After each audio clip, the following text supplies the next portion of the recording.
성경 한 장 보겠습니다. 마태복음 25장 31절부터 46절까지 말씀입니다. 마태복음 25장 31절부터 46절까지 말씀입니다. 우리 31절부터 46절까지 말씀을 같이 읽겠습니다. 인자가 자기 영광으로 모든 천사와 함께 올 때에 자기 영광의 보좌에 앉으리니 모든 민족을 그 앞에 모으고 각각 구분하기를 목자가 양과 염소를 구분하는 것 같이 하여 양은 그 오른편에 염소는 왼편에 두리라. 그때에 임금이 그 오른편에 있는 자들에게 이르되 내 아버지께 복받을 자들이여 나와 창세로부터 너희를 위하여 예비된 나라를 상속하라. 내가 줄일 때에 너희가 먹을 것을 주었고 목마를 때에 마시게 하였고 나그네 되었을 때에 영접하였고 헐벗었을 때에 옷을 입혔고 병들었을 때에 돌보았고 옥에 갇혔을 때에 와서 보았느니라. 이에 의인들이 대답하여 이르되 주여 우리가 어느 때에 주께서 줄이신 것을 보고 음식을 대접하였으며 목마르신 것을 보고 마시게 하였나이까. 어느 때에나 나그네 되신 것을 보고 영접하였으며 헐벗으신 것을 보고 옷 입혔나이까. 어느 때에 병드신 것이나 옥에 갇히신 것을 보고 가서 배웠나이까 하리니 임금이 대답하여 이르되 내가 진실로 너희에게 이르노니 너희가 여기 내 형제 중에 지극히 작은 자 하나에게 한 것이 곧 내게 한 것이니라 하시고 또 왼편에 있는 자들에게 이르시되 저주를 받은 자들아 나를 떠나 마귀와 그 사자들을 위하여 예비된 영원한 불에 들어가라. 내가 줄일 때에 너희가 먹을 것을 주지 아니하였고 목마를 때에 마시게 하지 아니하였고 나그네 되었을 때에 영접하지 아니하였고 헐벗었을 때에 옷 입히지 아니하였고 병들었을 때와 옥에 갇혔을 때에 돌보지 아니하였느니라 하시니 그들도 대답하여 이르되 주여 우리가 어느 때에 주께서 줄이신 것이나 목마르신 것이나 나그네 되신 것이나 헐벗으신 것이나 병드신 것이나 옥에 갇히신 것을 보고 공양하지 아니하더이까. 이에 임금이 대답하여 이르시되 내가 진실로 너희에게 이르노니 이 지극히 작은 자 하나에게 하지 아니한 것이 곧 내게 하지 아니한 것이니라 하시리니 그들은 영벌에 의인들은 영생에 들어가리라 하시니라. 아멘. 잠깐 말씀을 전하는 저를 위해서 그리고 또 말씀을 받는 우리의 심령들을 위해서 다 같이 작은 소리 내어서 함께 기도하시겠습니다. 하나님 아버지, 오늘도 우리가 주일 예배를 맞이하여 말씀 앞에 섰는데 하나님께서 무익한 종의 입술을 사용하셔서 온전하신 하나님의 말씀이 선포되게 하시고 또 이 말씀을 전하는 자나 듣는 우리 모든 심령들 가운데 옥토와 같은 심령이 되게 하심으로 말미암아 말씀이 싹이 나고 줄기를 내고 가지를 내고 잎을 내고 열매를 맺어 나가는, 그래서 30배, 60배, 100배의 결실을 맺는 시간 능력의 말씀, 살아있는 말씀 되게 하여 주시옵소서. 예수님 이름으로 기도드리옵나이다. 아멘.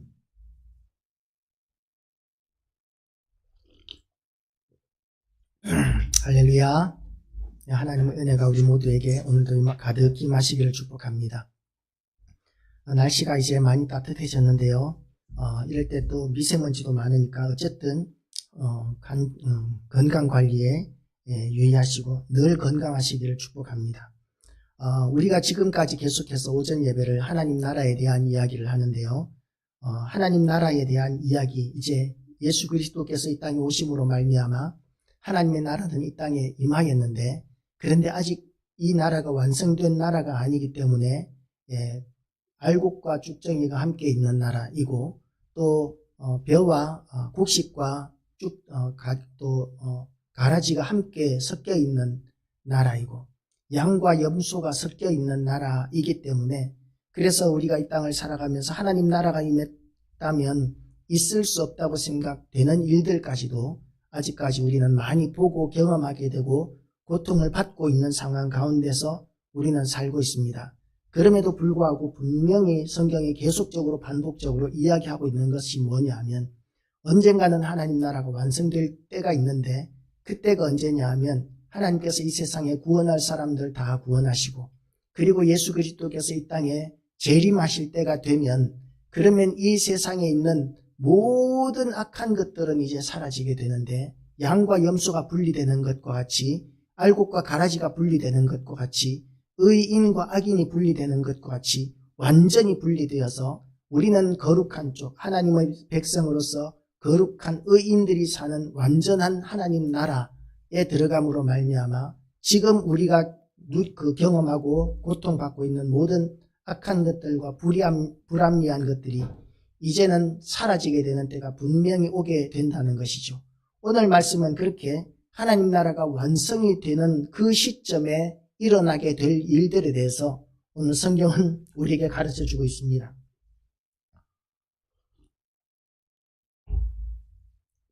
첫 번째로 하나님 나라가 완성이 될 때 어떤 일이 일어나느냐 하면 31절 말씀을 보면 이렇게 되어 있습니다. 인자가 자기 영광으로 모든 천사와 함께 올 때에 자기 영광의 보좌에 앉으리니 이것이 이제 마지막 날에 일어날 첫 번째 일입니다. 마지막 날이 되면 예수님이 이제 이 땅에 오신 것은 2000년 전에 마리아를 통해서 오셨죠. 마리아를 통해서 태어나셔서 어린 아기 때부터 자라시고 그리고 어른이 되셔서 이제 공생애를 제자들을 가르치고 복음을 전파하고 죽은 자를 살리고 병든 자들을 치료하는 그런 역사들을 하시면서 사역을 3년 반 동안을 제자들을 양육시키시고 그리고 십자가에 못 박혀 죽으셨다가 3일 만에 부활하셔서 40여일 동안 제자들에게 나타나 보이시다가 40일 뒤에 수많은 사람들이 보는 앞에서 하늘로 올라가셨었습니다.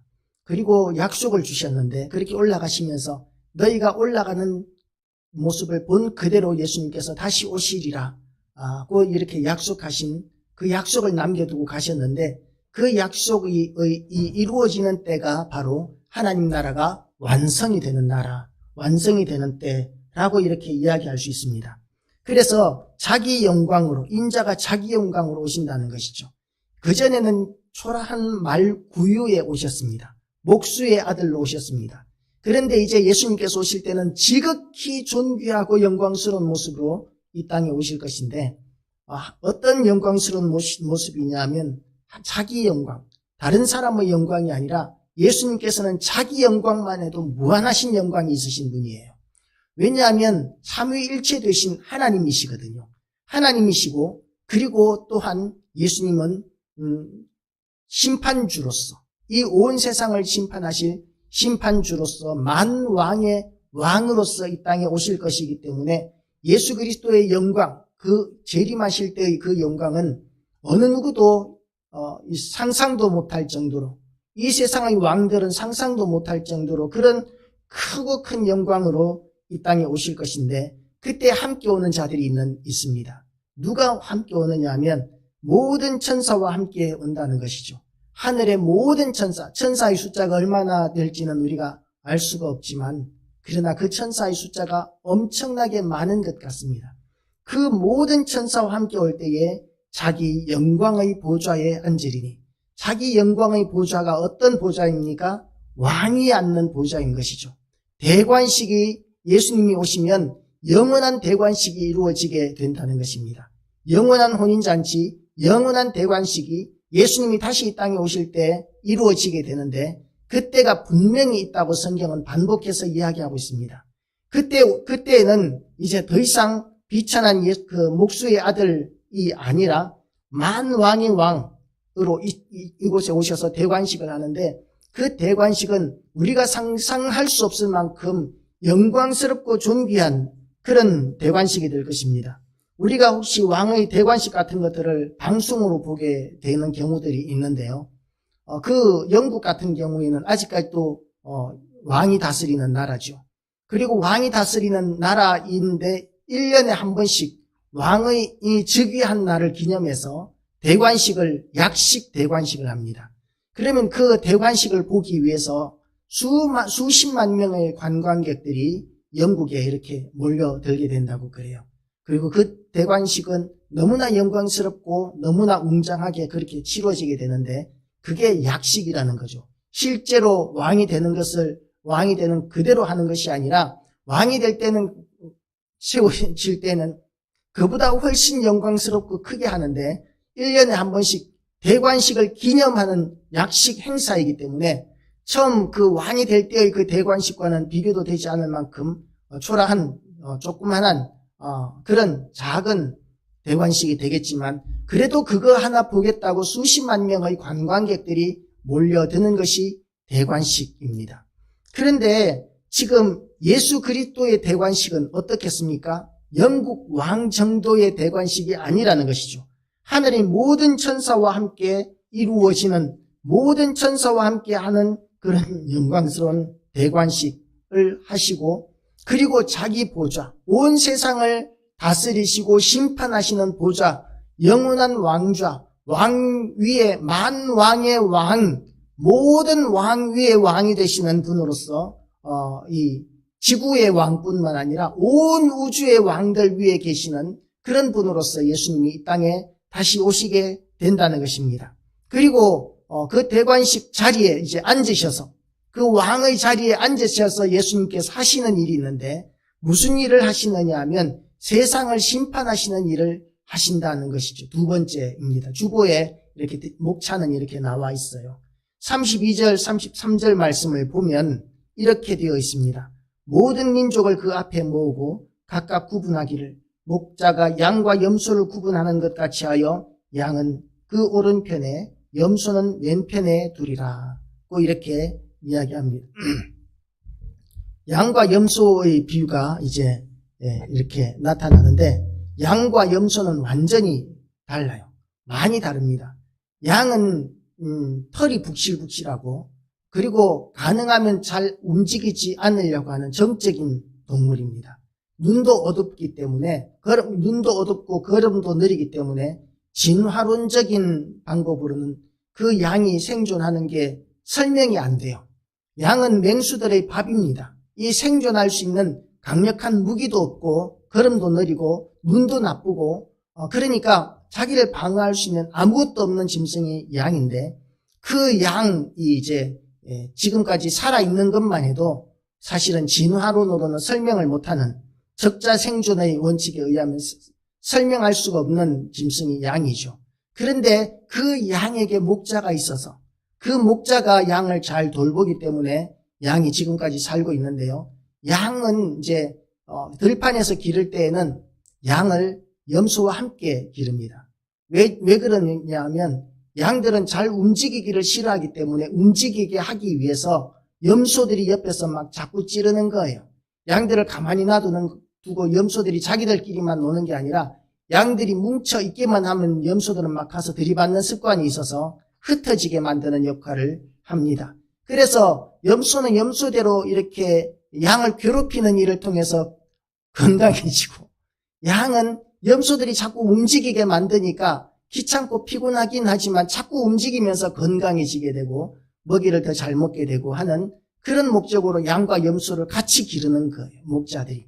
그런데 영원토록 그렇게 계속해서 양과 염소를 같이 두는 게 아니라, 양과 염소가 저녁이 되면 이제 염소들은 그 마구간 같은데, 양우리 같은데, 염소우리 같은데 이렇게 지붕이 있는 그나마 좀 덜 추운 곳으로 이렇게 데리고, 양들은 양우리가 있는데, 밤이 되면 양우리가 있는데 거기는 바람도 그냥 통하고 지붕도 없는 그냥 우리예요. 울타리만 있는 야외에다 양들을 이렇게 모아 놓습니다. 그리고 그 양우리를 목자들이 지키는 거죠. 왜 그렇게 하느냐 하면, 양들은 털이 북실북실하게 많기 때문에 이 양들은 추위에 아주 강합니다. 더운 것을 싫어하기도 하고 추위에 아주 강하기 때문에 들판에 내놓아도 괜찮습니다. 그런데 염소들은 우리가 봐서 알지만, 염소들은 털이 아주 짧은 털이 있고 추위에 약하기 때문에 양과 같이 들판에 내놓으면, 그러면 염소는 약해지고 병들고, 그렇기 때문에 염소들은 외양간 같은 데다가 이렇게 지붕도 있고 벽도 있는, 바람막이도 있는 그런 곳으로 염소들은 이렇게 들여놓는 것이죠. 그렇게 구분을 하는데, 그 구분하는 데 있어서 실패할 수가 절대로 없습니다. 양은 털이 많기 때문에 한눈에 봐도 양이라는 게 표시가 나고, 염소는 뿔도 있고 털도 없기 때문에 양과 염소는 너무나 달라서 목자가 양과 염소를 구분하는데 실수하는 일은 절대로 없다는 것이죠. 예수님께서 세상을 심판하실 때 절대로 심판하시는데 실수하실 일이 없습니다. 세상의 재판은 실수가 있어요. 자칫 잘못된 증거라든지 오해라든지 선입관이라든지 이런 것들이 있으면 판사가 재판을 많은 증거들을 가지고 객관적으로 아무리 재판을 한다고 해도 그 재판이 잘못된 재판들을 우리는 수없이 보게 되는 것이죠.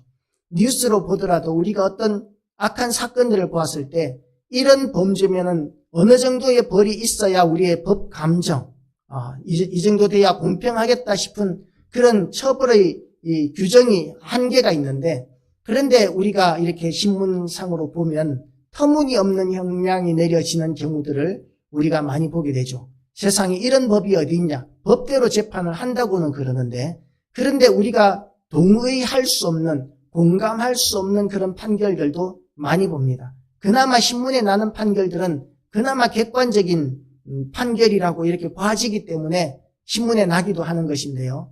그런데 이 신문에 나지 않는 수많은 재판들 가운데서 우리가 도저히 이해할 수 없는 잘못된 재판들도 인간이 재판하는 것이기 때문에 얼마나 많은지 모릅니다. 그래서 재심제도라는 게 있는 거죠. 지금 재판을 해서 이 유죄가 판결이 나고 형벌을 받았지만 세월이 지나고 난 다음에 이제 다시 한 번 더 그 사건을 들추어서 내가 억울하다고, 그래서 재판을 다시 해서 그 판결을 뒤집어서 그때는 유죄가 선고되어서 처벌도 받고 형벌도 받았지만 그러나 다시 재판해보니까 무죄더라. 그러면서 처벌받았는 것 다 국가에서 보상하고 무죄로 이렇게 판결해주는 이런 경우들을 우리가 굉장히 많이 보게 되죠. 그렇기 때문에 이 세상의 판결은 틀린 것들도 많습니다. 그러나 우리 주님께서 이 땅에 오셔서 영광의 자리에 앉으셔서 온 세상을 심판하실 때에는 양과 염소, 의인과 악인을 구분하는데 절대로 실수하시는 일은 없다는 것이죠. 그런데 예수님께서 오셔야만 그러면 양과 염소가 구분되느냐 하면, 양과 염소가 섞여서 이 양들이 이제 낮에 양들이 뛰어놀고 들판에 있을 때에도 양과 염소는 확연하게 구분이 되는데, 우리도 역시 우리가 구원받을 사람인지 아니면 하나님의 진노 아래 있는 존재인지를 우리는 이 땅을 살아가면서도 어느 정도 판단할 수 있는 기준이 오늘 본문에서 우리에게 보여주고 있습니다.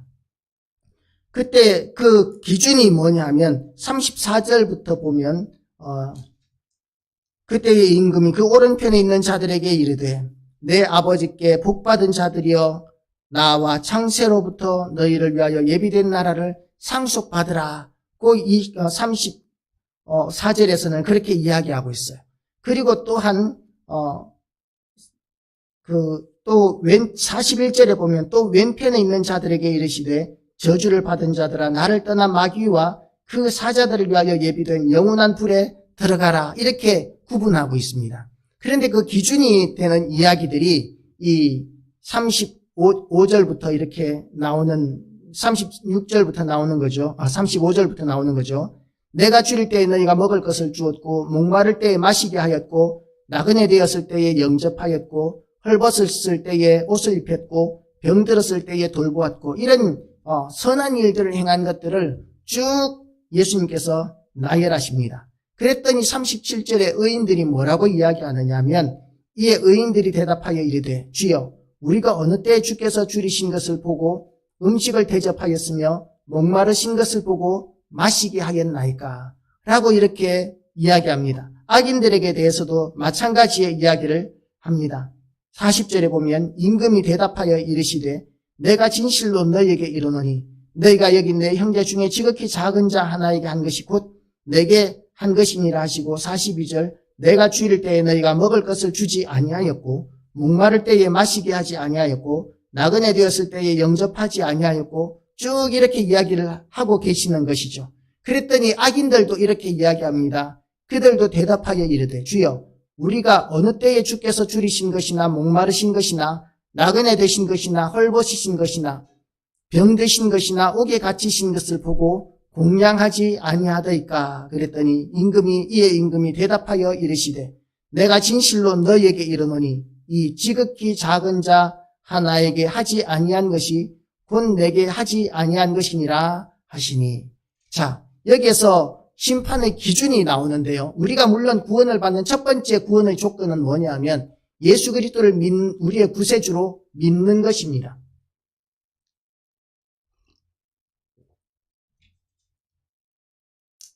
우리가 예수님을 구주로 믿게 되면 그러면 우리의 가치관이 달라져야 우리가 믿는 것이라고 했죠.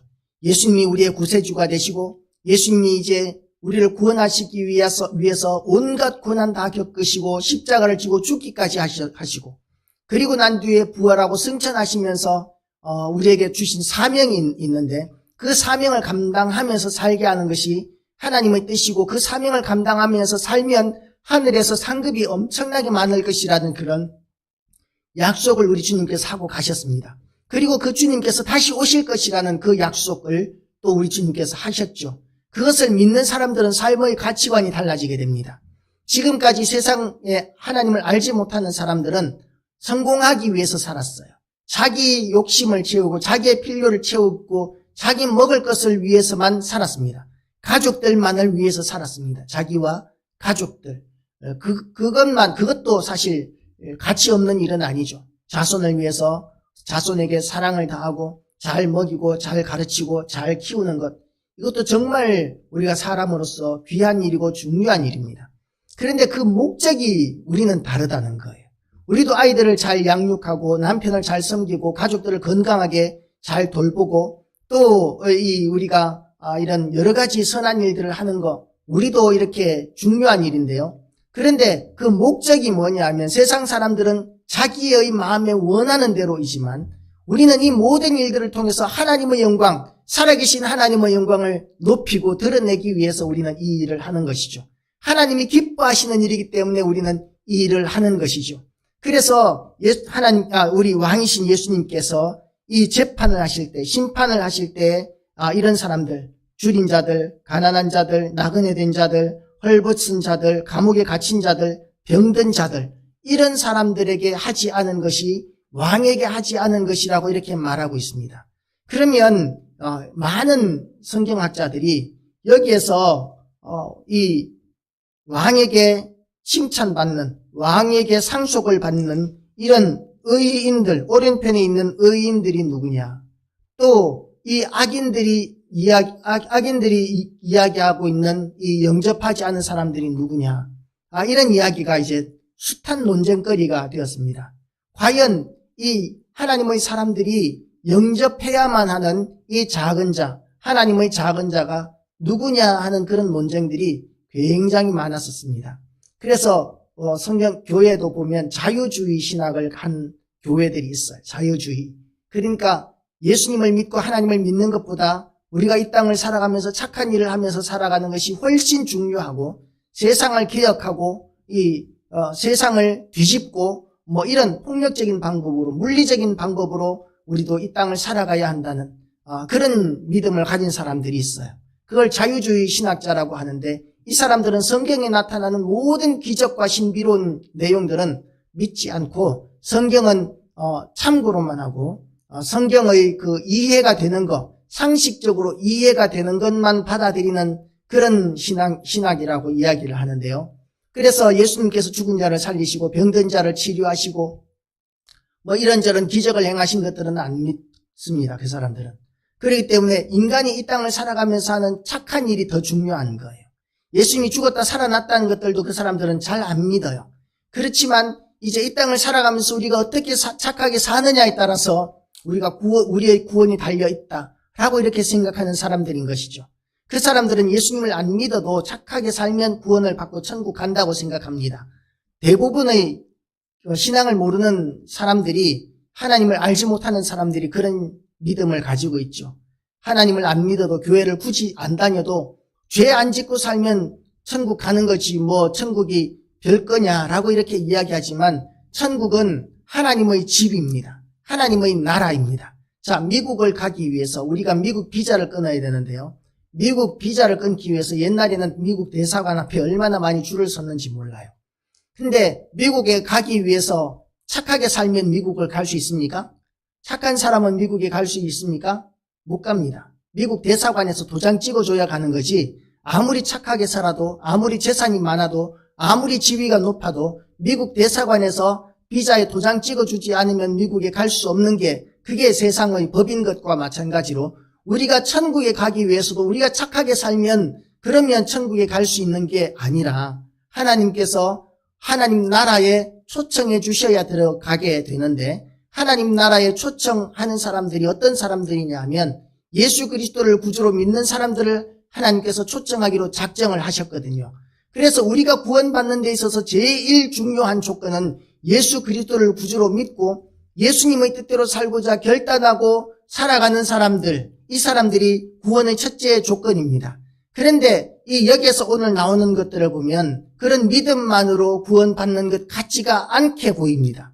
그러나 실제로는 우리가 믿음으로 말미암아 구원받는다는 것은 성경 전체의 절대적인 진리입니다. 그럼 오늘 이 말씀을 어떻게 우리가 이해를 해야 하느냐 하면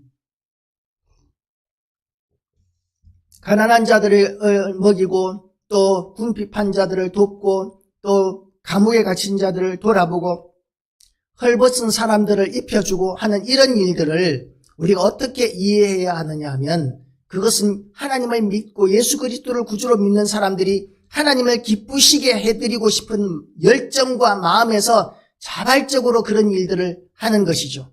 그러면 이제 이런 조금 전에 이야기를 하다가 말았는데 이런 문제가 생깁니다.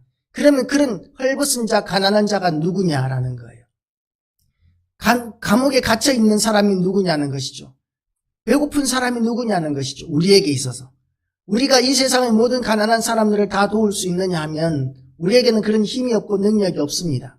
그래서 하나님께서 우리에게 말씀하신 이 가난한 자, 헐벗은 자, 핍박당하는 자, 감옥에 있는 자, 병든 자가 어떤 사람들인지 우리가 성경학자들은 얼마나 많은 논쟁들을 했는지 모릅니다. 보수주의적인 우리 입장의 이 신앙은 어떻게 이해를 하느냐 하면 이 사람들은 하나님의 백성들이다 라고 이렇게 우리는 이해를 합니다. 하나님의 백성들, 하나님의 사람들, 하나님의 일꾼들. 오늘 본문에서도 보면 자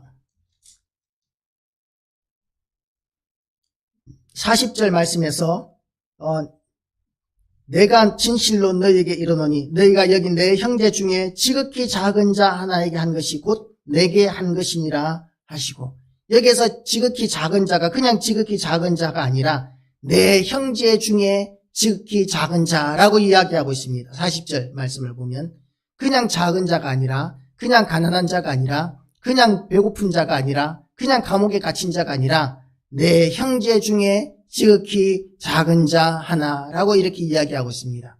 그건 다시 말해서 이 성경적인 관점은 뭐냐면 이 오늘 본문에서 1차적으로 우리에게 가르쳐주고 있는 관점이 뭐냐 하면 내 형제 중에 사명자 중에 사역자 가운데 우리 형제 가운데 가난한 사람이 있는데 교회가 나몰라라 하는 것은 그것은 제대로 된 교회라고 보기 어렵습니다. 교회와 성도들이 제일 먼저 자비를 베풀고 사랑을 베풀고 섬겨야 할 대상이 물론 온 세상을 섬겨야 하지만 1차적으로 교회 안에 있는 연약한 자들을 섬기라는 것이 그것이 하나님의 명령입니다.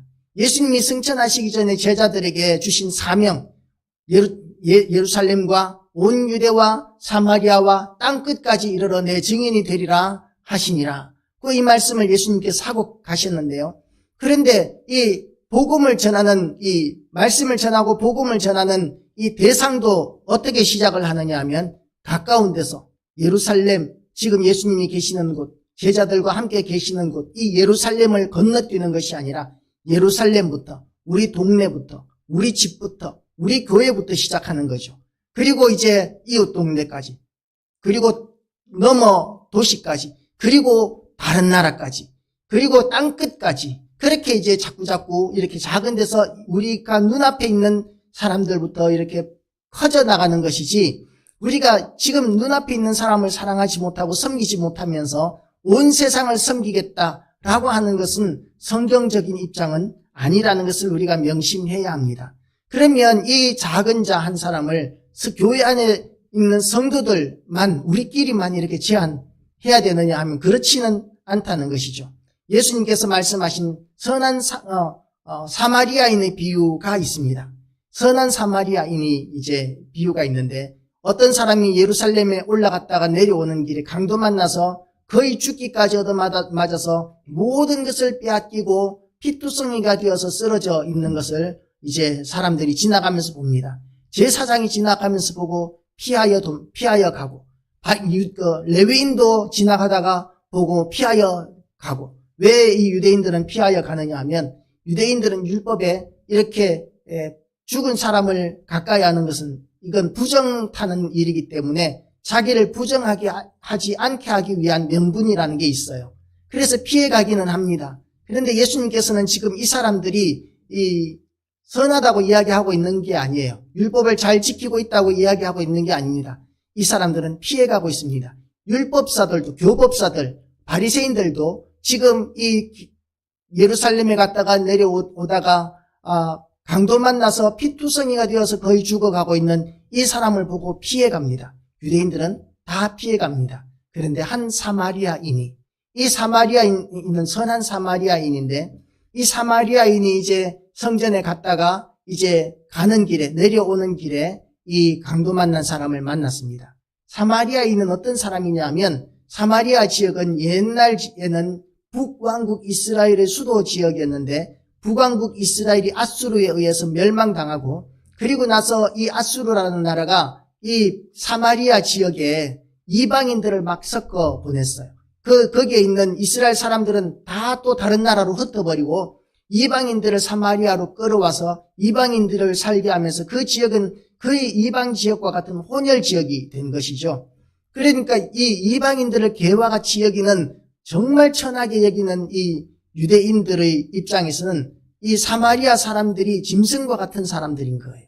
짐승과 같은 존재들, 천하디 천한 존재들인 거죠. 가까이 상종할 수 없는 사람들인 거예요. 그래서 갈릴리 지역에서 예루살렘으로 내려오는데 그 중간에 사마리아가 있거든요. 그래서 이 사마리아 땅을 안 밟으려고 유대인들은 이 갈릴리에서 내려오다가 사마리아를 이렇게 삥 돌아서 이렇게 예루살렘으로 가는, 그럴 정도로 사마리아하고는 상종하기 싫어하는 사람들이 유대인들입니다. 그런데 그 사마리아 지역, 유대인들이 그렇게 혐오하는 사마리아 지역에 사는 한 사마리아인이 길가에서 맞아 죽어가고 있는 나그네를 지금 구조하는 거예요. 자기가 기름으로 상처에 발라주고 포도주로 씻어주고, 그리고 나귀에 싣고 주막으로 내려와서는 주막 주인에게 돈을 주면서 이 사람 내가 어디 갔다 오는 동안에 이 사람 좀 잘 치료해서 살려달라고 부탁도 하고, 혹시 돈이 더 들면 내가 와서 다시 계산하겠다고 이렇게까지 이야기하면서 이제 자기 길을 갔던 사람, 그 강도 만난 사람을 살려준 사람이 사마리아인이거든요. 그런데 그때 예수님께서 이 사마리아인의 비유를 왜 하셨느냐면, 누가 제 이웃입니까? 라고 묻는 그 바리새인들에게 예수님께서 말씀하시는 거예요. 누가 우리의 이웃입니까? 누가 우리가 도와야 할 사람들이 누구입니까? 라고 이렇게 묻는 거예요. 누가 우리를 도울 사람입니까? 이걸 묻는 거예요. 그러니까 예수님께서는 이 선한 사마리아인의 비유를 보면서 누가 강도 만난 사람의 이웃이냐라고 이렇게 도로 물으십니다. 누가 강도 만난 사람의 이웃입니까? 사마리아인이잖아요. 다른 사람들은 다 그냥 피해 갔어요.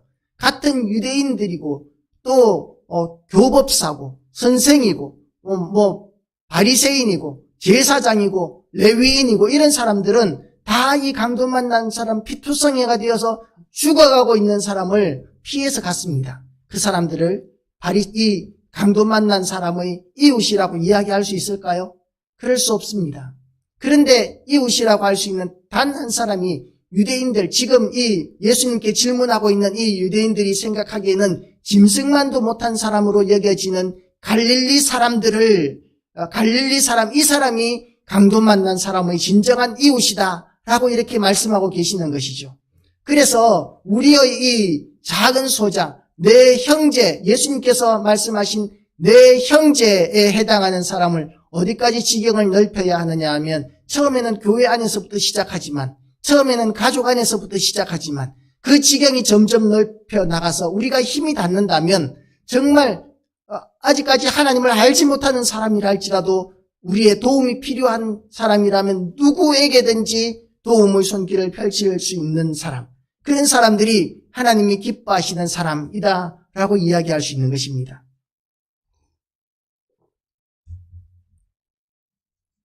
그래서 우리가 이 작은 소자, 우리가 섬겨야 할 이런 소자에게 대해서 배고픈 사람들은 먹이게 되고, 그리고 또 헐벗은 사람은 옷을 입혀서 따뜻하게 해주고, 말로만 날씨가 추운데 따뜻하게 입고 다니세요. 입을 능력이 되는 사람은 그 말로만 해도 돼요. 따뜻하게 입을 옷이 있는 사람은 또 집에 따뜻하게 이렇게 난방을 할 수 있는 사람들은 그렇게 이야기하면 됩니다. 그런데 그럴 능력이 없는 사람에게 넌 옷도 없냐, 옷이 없는데 그래도 따뜻하게 입어, 이거는 그 사람에게 아무런 도움이 안 되는 거죠. 배고파서 기진해 있는 사람에게 왜 그렇게 힘도 없이 있니, 좀 많이 먹어라, 뭐 그렇게 먹을 것도 주지 않으면서 이렇게 만약에 권면한다면 그 사람에게 위로가 되지 않는 것이죠. 실천적인 선행이 이 지금 하나님이 찾으시는 행동인데, 그런데 이 실천적인 행동이 어디에서 나오느냐 하면 예수 그리스도를 구주로 진정으로 믿는 그 믿음 안에서 나오는 것입니다. 믿음 안에서 우리가 그 실천적인 선행이 나오는 것이죠. 이것이 하나님께서 우리에게 찾으시는 것입니다. 무조건 맹목적으로가 아니에요. 우리에게 힘이 있는 한도 내에서 하나님께서는 우리가 할 수 있는 한도 내에서 할 수 있는 일을 하면 하나님께서는 그것을 착하고 충성된 종이라, 네가 달란트를 남기는 일을 한 사람이다, 네가 참으로 기름을 준비한 정말 지혜로운 처녀들이구나, 그렇게 하나님께서 인정해 주시는데요. 할 수 있음에도 불구하고 해야 되는 일을 하지 않는 사람들을 하나님께서는, 예수님께서는 그것을 악한 자라고 말씀하시고 미련한 자라고 말씀하시고 그렇게 심판할 자라고 그렇게 말씀하고 계시는 것입니다. 그래서 우리가 할 수 있는 한도 내에서, 우리는 무엇을 보든지 간에 하나님께서 기뻐하실 일이 무엇일까를 늘 명심하고 구별하는 그런 기준들이 우리에게는 있어야 된다는 것이죠. 그래서 오늘 우리가 그 선한 판단들을 말로만 하는 것이 아니라, 입술로만 하나님을 믿는 것이 아니라 행함과 진실함으로, 그러므로 형제들아 내가 하나님의 모든 자비하심으로 너희를 권하노니 너희 몸을 하나님의 기뻐하시는 거룩한 산 제사로 드리라고, 이렇게 우리의 몸 전체를, 마음만 드리라는 것이 아니라 우리의 몸 전체를 하나님 앞에 드리라, 우리의 삶 전체를 하나님 앞에 드리라고 바울은 그렇게 이야기하고 있는 것이죠. 그리고 사랑하는 형제들아, 우리가 말과 혀로만 사랑하지 말고 오직 행함과 진실함으로 할지니라. 말과 혀로만 사랑하지 말고 오직 행함과 진실함으로 할지니라, 그렇게 말씀하셨습니다. 그래서 우리가 하나님 앞에 내놓을 것이 뭐냐면, 믿는다는 입술의 고백도 필요하고 중요하지만, 그러나 진정으로 하나님을 믿는다면 믿는 자로서 맺어야 할 당연한 열매들이 있어야 하는데, 하나님께서는 우리에게 그 열매를 보고 우리의 믿음을 판단하시겠다고 이렇게 말씀하고 계시는 것이죠. 열매를 보고 우리의 믿음을 판단하시겠다고 하나님께서 그렇게 말씀하시는데도 불구하고 우리가 행함과 진실함이 없이 그냥 나만을 위해서, 가족만을 위해서, 우리만을 위해서 그렇게 살았다가 우리가 세상에는 많이 쌓아놓았지만 하늘에는 아무것도 남기지 못하는 그런 삶을 살았다면, 그러면 우리의 믿음은 진정한 믿음이 아니라고 하나님께서 그렇게 인정하시는 것입니다. 마태복음 10장에서는 제자의 이름으로 제자를 영접할 때에 그것을 작은 일에 충성한 자라고 이렇게 이야기도 하고 있습니다. 그래서 첫 번째, 우리가 교회 안에서 또 가정 안에서 우리가 섬겨야 할 사람들을 잘 섬기는 이런 삶을 통해서 하나님의 뜻을 이루어 드리고, 그리고 그럼에도 불구하고 우리의 힘이 남아돌고 여력이 남아돈다면 그것을 많이 쌓아놓는 것이 아니라 그것을 필요한 사람들에게 흘려보내는 일, 지금은 우리에게 그런 힘이 없을지라도 힘이 생기면 그러면 지경을 넓혀 나갈 수 있는, 그것이 믿음의 사람이다라는 것이죠. 그래서 구체적인 삶의 열매를 맺어야 하는데, 구체적인 삶을 맺지 못하는, 삶의 열매를 맺지 못하는 사람은 하나님 앞에서 아무런 인정을 받을 수 없다고 성경은 이야기하고 있습니다. 마태복음 7장 21절에서 23절을 보면 이렇게 말씀하고 있습니다. 나더러 주여 주여 하는 자마다 다 천국에 들어갈 것이 아니요 다만 하늘에 계신 내 아버지의 뜻대로 행하는 자라야 들어가리라. 그날에 많은 사람이 나더러 이르되 주여 주의 이름으로 선지자 노릇하며 주의 이름으로 귀신을 쫓아내며 주의 이름으로 많은 권능을 행하지 아니하였나이까 하리니 그때 내가 그들에게 밝히 말하되 내가 너희를 도무지 알지 못하니 불법을 행하는 자들아 내게서 떠나가라 하리라. 하나님으로부터 은사를 받아서 능력을 받아서 이런 선한 일, 이런 좋은 일들, 병든 사람을 치료하고 뭐 이런 기적들을 많이 행했다 할지라도 그들이 정말 그냥 입술로만 하나님의 뜻대로 행하지 않았다면 하나님께서 주신 능력을 자기의 욕심을 채우는 데 사용하고 하나님의 영광을 위하여 쓴 것이 아니라면 하나님께서 주신 능력으로 행한 모든 기적과 모든 좋은 일들도 하나님께서는 그것으로 영광 받지 않으시고 선한 일로 인정도 하지 않으시고 하나님께서는 모르겠다. 나는 너희를 도무지 모른다라고 이렇게 선포하시겠다라는 것입니다. 미가서 6장 8절에서는 이렇게 말씀하십니다. 사람아 주께서 선한 것이 무엇임을 내게 보이셨나니 여호와께서 내게 구하시는 것은 오직 정의를 행하며 인자를 사랑하며 겸손하게 내 하나님과 함께 행하는 것이 아니냐라고 이렇게 말씀하셨어요. 그래서 우리가 믿음이 있다면 그 믿음이 나타나야 된다는 것이죠. 행함과 진실함으로 나타나야 한다는 것이죠. 우리가 예배를 잘 드립니다. 예배 드리는 거 정말 중요합니다. 우리 신앙생활에서 예배를 빼놓고는 신앙이라고 이야기할 수도 없습니다. 그런데 하나님께서 우리를 평가하실 때 얼마나 예배를 잘 드리고 헌금을 얼마나 많이 했느냐 이런 것으로 평가하시는 것이 아니라 얼마나 하나님께서 기뻐하시는 사람들을 잘 섬기고 잘 도왔느냐를 가지고 하나님께서는 우리를 심판하시겠다는 것이죠. 그래서 심지어는 아무런 의미 없이 가난한 사람들을 도운 것이라 할지라도 하나님께서는 그것을 가지고 이렇게 상 주신다라고 이렇게 주장하는 사람들도 있습니다. 물론 그건 좀 지나쳤어요. 아무런 의미 없이 선행을 행하는 것은 하나님과 상관이 없기 때문에 그런 것들은 우리가 상이 없습니다. 그런데 하나님의 이름으로 행한 것, 하나님의 영광을 위해서 행한 것, 이런 모든 것들은 하나님께서 다 기억하시고 하늘의 상을 주시는데 그 하늘의 상은 영원토록 우리가 누릴 수 있는 상이 된다는 것이죠. 이게 쉬운 일이 아닙니다. 어린아이가 이제 예를 들어서 예빈이가 아빠한테 용돈을 좀 많이 받았어요. 그런데 마침 친구 가운데서 이렇게 도움이 필요한 친구가 갑자기 생겼어요.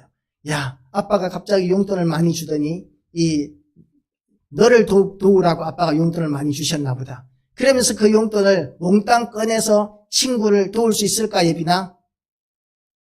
몽땅, 대답을 안 하네요. 일반적으로 우리 예빈이는 착해서 할 수 있을 거예요. 근데 일반적으로는 그게 어려워요. 정말 용돈이 내가 쓰기도 부족한데 그걸 내가 다 써도 부족하고 더 받아야 되는데 요즘 예빈이가 계속 용돈이 부족하다고 얘기는 하는데 부족한데 그 부족한 가운데서 아빠가 오래간만에 용돈을 줘서 내가 하고 싶은 거를 조금은 할 수 있게 되었는데 그걸 가지고 친구가 필요하다고 해서 친구한테 몽땅 다 털어줄 수 있는 그런 사람은 정말 흔치 않은 아이들이죠. 우리 어른들도 마찬가지입니다. 막 돈 써야 되는 일들이 많고 맨날 적자 나고 부채는 하늘같이 쌓여 있는데 태산같이 쌓여 있는데 어느 날 갑자기 돈이 조금 생겼어요.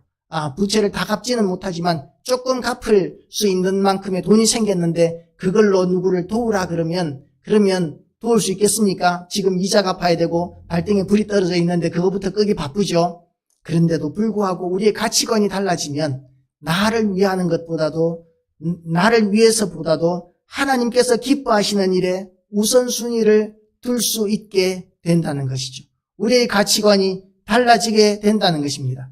빚 갚지 말라는 게 아닙니다. 하나님께서 우리에게 정말